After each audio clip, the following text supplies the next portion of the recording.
Hola amigos, regresamos, seguimos conversando con el doctor Jesús María Casal, decano de la Facultad de Derecho de la Universidad Católica Andrés Bello, pero hoy nos acompaña para conversar sobre el proceso de primaria, ya que él es presidente de la Comisión Nacional de Primaria. Estábamos revisando parte del reglamento, revisando cómo avanza el cronograma. Vemos en la cuenta en la red social Twitter de la Comisión Nacional de Primaria que se anunció el periodo para el registro preliminar de postulaciones de candidatas y candidatos en cumplimiento de su cronograma, una etapa del proceso que culmina el 23 de mayo según las fechas pautadas, y allí tienen el comunicado de la Comisión Nacional de Primaria. Un registro preliminar que inicia un día después de que la Comisión hiciera públicos los reglamentos de la elección primaria del 2023 a través de sus plataformas digitales. Tenemos también el reglamento, lo tenemos aquí publicado, ustedes también lo pueden encontrar en la cuenta en la red social Twitter de la Comisión Nacional de Primaria, @CNP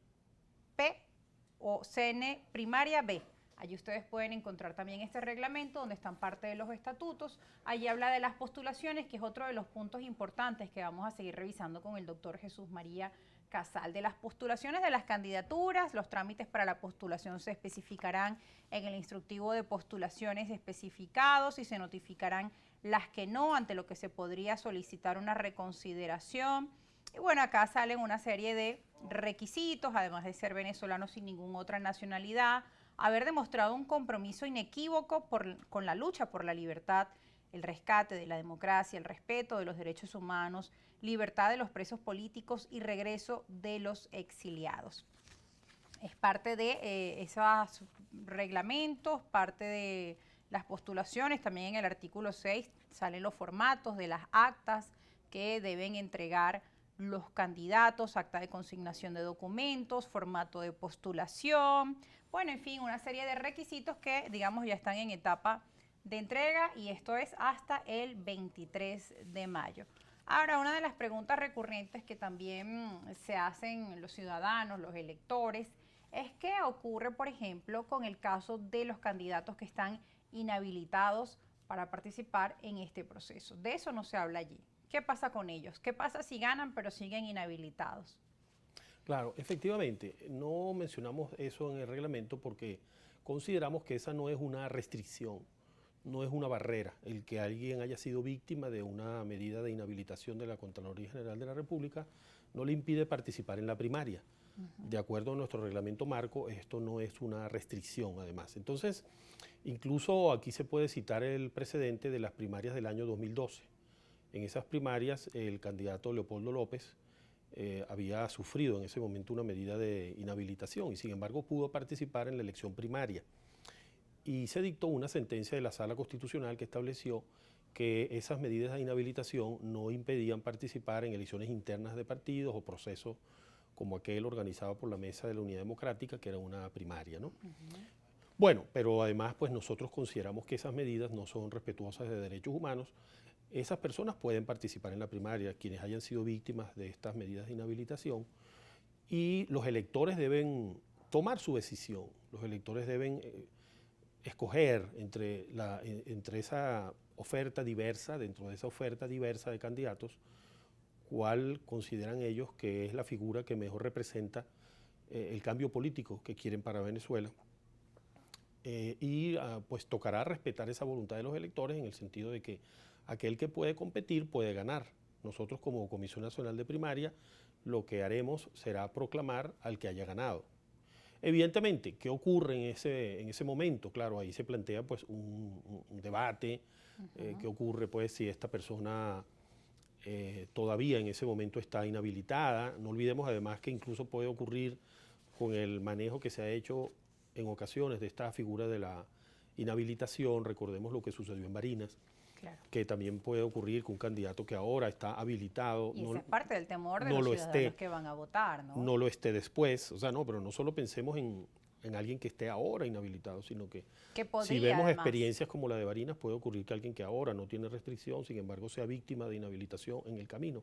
Entonces nosotros no podemos depender de eso, ¿no? Hay Sino muchos que factores en juego hay que tomar allí. en cuenta pues, los principios constitucionales, los derechos humanos. Esas personas pueden participar y evidentemente luego pues habrá que tomar las medidas, ¿no? El apoyo de la ciudadanía va a ser muy importante para que se respalde ese liderazgo que surja de la primaria. pero yo diría, enfatizaría sobre todo eso, pues que no podemos montar un proceso de la primaria sobre la base de algo que consideramos que no son medidas correctas. Entonces, bueno, sin duda es una lucha que hay que llevar adelante, pero la decisión fundamental va a estar en manos de los electores. Bueno, y hablando de un tema que nos habíamos quedado antes de irnos a la pausa, ¿qué pasa con los jóvenes que cumplieron 18 años y se encuentran quizá en el exterior y no están inscritos en el registro electoral? Y no solo en el exterior, parece mentira, pero incluso dentro de nuestro propio país, pues los jóvenes han reportado en reiteradas ocasiones que tienen dificultades para inscribirse en el registro electoral, han exigido además campañas, aperturas de jornadas especiales del registro electoral para poder inscribirse, entendiendo la situación país, transporte, lejanía de los centros para inscribirse, etcétera. Sí, nosotros hemos solicitado ante el Consejo Nacional Electoral que se puedan llevar adelante jornadas especiales de actualización del registro electoral, de inscripción y actualización, lo cual incluye pues la inscripción de los jóvenes, de nuevos votantes. Esto es un tema que ha sido reiterado en nuestras peticiones, ¿no? Ya después del proceso de consulta que hicimos en diciembre, desde el 15 de noviembre hasta el 12 de diciembre, en ese proceso de consulta con más de 120 organizaciones, reconocimos allí la importancia que realmente esto tiene, ¿no? Después de ver la brecha tan grande que hay de jóvenes en edad de votar que no están en el registro electoral. Por eso ya el 12 de diciembre anunciamos que íbamos a acudir al Consejo Nacional Electoral a solicitar el uso de los centros de votación, también las jornadas de actualización del registro, y es un planteamiento que seguimos presentando. Ojalá que pueda lograrse, ¿no? Así no sea con el alcance que nosotros planteamos originalmente, pero que se pueda lograr con algún alcance importante, jornadas de actualización del registro electoral. Eso sigue también en las conversaciones con el CNE, ese tema. Sí, también, y también allí, por ejemplo, no solo el tema de los jóvenes, sino también muchos venezolanos que no han podido actualizar la dirección porque ha habido migraciones internas, ¿no? Desplazamientos internos, pues personas que están todavía inscritos en centros en el interior, pero viven ahora en Caracas, u otro tipo de migraciones internas.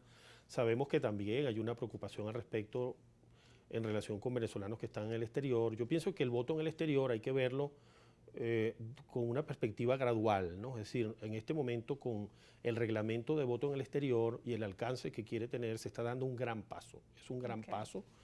Es un gran paso, visibiliza el problema y quiere visibilizar, por un lado, que los venezolanos que están en el exterior tomen parte en esa gran decisión sobre la configuración de esa oferta electoral de candidatura unitaria, que se sientan parte de esto, ¿no? Porque en definitiva ellos somos nosotros también, es decir, todos tenemos familias fracturadas de una u otra manera, ¿no? Claro. Entonces parte de nuestras familias que están fuera, que sintamos que entre todos podemos construir ese futuro, ese cambio político, participar de la democratización de Venezuela en un enfoque incluyente y pues en este sentido en nuestras interacciones con distintos expertos se ha reconocido eso, que ya ese reglamento publicado ya de voto en el exterior es un precedente importante.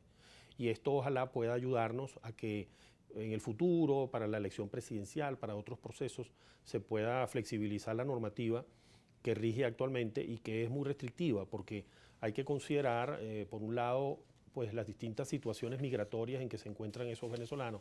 No debemos restringirle su derecho al voto, por ejemplo, en una elección presidencial, porque ese venezolano no tenga una residencia permanente, como se ha llegado a exigir pues, en algunas normas, sino que se trata más bien de que ese venezolano viva allí, que el venezolano pues de alguna forma acredite que él vive allí, que no es un turista, pero que ese Estado le reconozca o no una legalidad de estancia no debe condicionar su derecho al voto. No olvidemos que los países pues acuden a muchas hipocresías, ¿no? a muchas ambigüedades, en relación con el estatus migratorio de las personas y muchas veces pues a pesar de que la persona vive allí, tiene familia, trabaja, paga impuestos, no le dan una residencia y los mantienen en un estado que a veces lo llaman de tolerado, ¿no? Es decir, le toleran su estancia, pero efectivamente esa persona incluso desde el punto de vista de la jurisprudencia internacional de derechos humanos tiene un conjunto de derechos con independencia de lo que el Estado diga sobre su estatus migratorio, ¿no? Porque ahí pues muchos países no quieren reconocer la legalidad de una estancia a pesar de que están dados todos los elementos de vinculación efectiva con ese país y de contribución incluso de esos venezolanos en este caso a la economía de esos países. Bueno, al regreso de la pausa vamos a seguir conversando sobre estos temas de interés para aquellos que desean participar en este proceso de primaria previsto para el mes de octubre, cómo avanza el cronograma, cómo van las candidaturas, las precandidaturas, el proceso de inscripción, de las postulaciones. Son muchas interrogantes. También hay otros partidos políticos de la oposición, hablando ustedes de inclusión, que dicen que no se sienten incluidos. De eso también vamos a conversar. Siempre acá en Argumentos escuchamos diferentes visiones, promoviendo el respeto, el debate, la tolerancia. Nos vamos a la pausa y ya regresamos.